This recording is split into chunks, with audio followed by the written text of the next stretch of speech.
교정과 전문의 이예슬 원장입니다. 오늘은 교정 후에 Q&A 영상 2편으로 재발에 대해서 조금 더 자세한 설명을 준비해 보았습니다.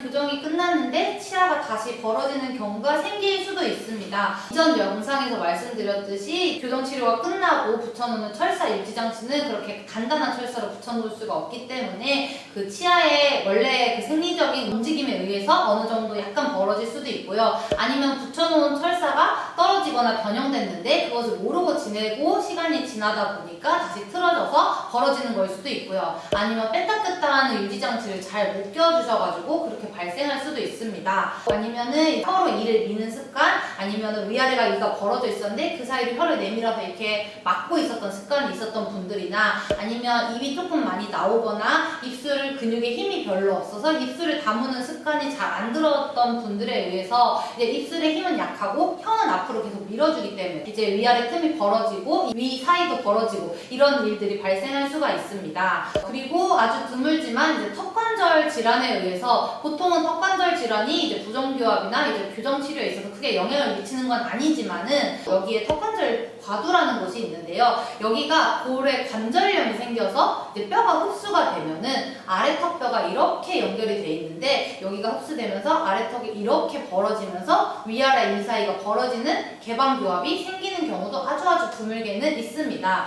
그래서 만약에 이가 벌어진 이유가 유지장치를 잘 끼지 않았거나 유지장치가 탈락했거나 그렇다면은 이제 정도가 심하지는 않다면 이제 유지장치를 잘 껴주시고 떨어진 유지장치는 다시 붙이고 유지관리를 잘 해주시면 되고요. 만약에 원인이 주로 습관에 의한 것 같다 그러면 항상 입술을 잘 다물고 혀를 앞으로 내밀지 않고 입천장에 잘 붙여가지고 평소에 생활하는 습관을 들이셔야 하고요. 만약에 이제 치아 사이가 약간 벌어진 정도가 아니라 위아래 이제 치열 자체가 많이 벌어지거나 이제 벌어진 공간이 너무 많거나 하면은 다시 전체적으로 재교정을 해야 될 수가 있으니까요. 이제 그거는 환자분들의 상황에 따라서 다를 수가 있기 때문에 정기적으로 체크를 잘 오셔서 혹시나 그런 상황이 발생했을 경우에 교정과 전문의와 함께 잘 상담을 해서 앞으로 어떻게 재치료를 하실지 결정하시면 좋겠습니다.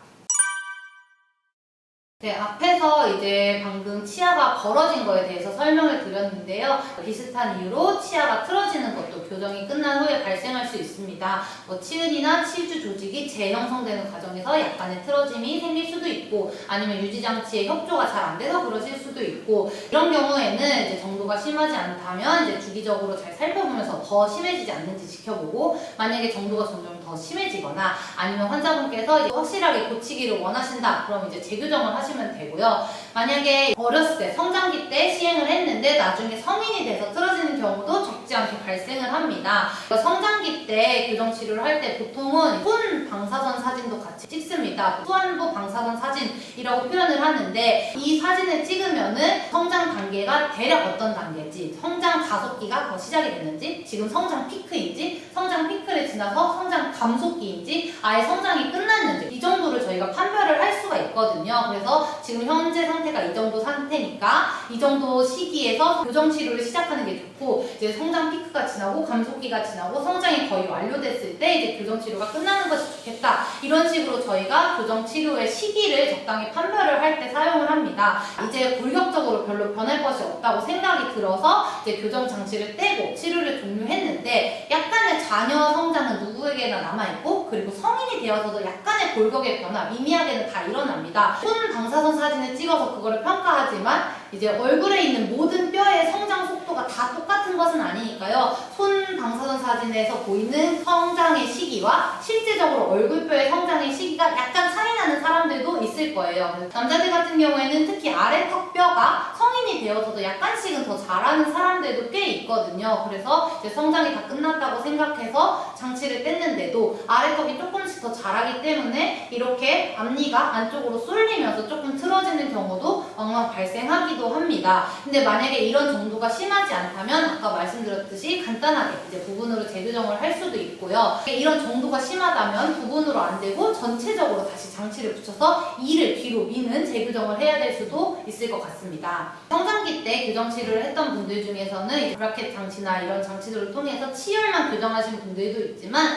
위턱뼈와 아래턱뼈의 성장의 자체가 맞지 않아서 그거를 맞추기 위해 성장 교정이라는 치료를 같이 하신 분들도 있을 거예요. 보통은 이제 주걱턱이거나 아니면 이제 아래턱은 무턱이고 위턱이 돌출인 경우 그런 이제 장치를 뺐다 뺐다 하는 장치를 끼면서 성장 교정 치료를 같이 하는 경우도 있는데요.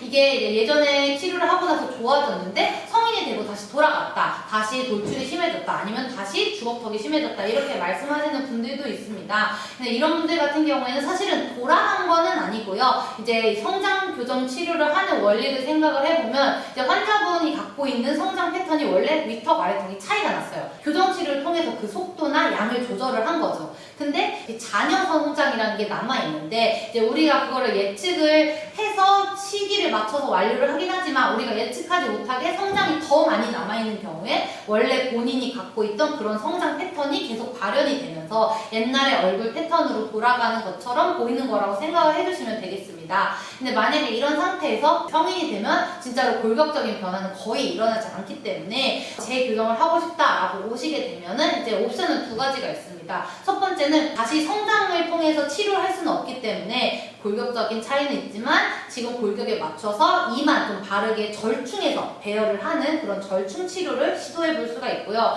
만약에 나는 골격적인 차이가 어느 정도 나는데 이 골격에 만족하지 못한다, 나는 수술을 해서라도 얼굴 뼈의 모양을 이상적으로 조화롭게 바꾸고 싶다라고 하면은 이제 양악 수술을 동반한 교정 치료를 같이 해서 이제 뼈는 뼈대로 이상적인 위치로 맞추고 그 다음에 맞춘 뼈의 위치에 맞게끔 위아래 이가 잘 물리게끔 맞춰주는 그런 교정 치료를 하면 된다고 생각하시면 되겠습니다.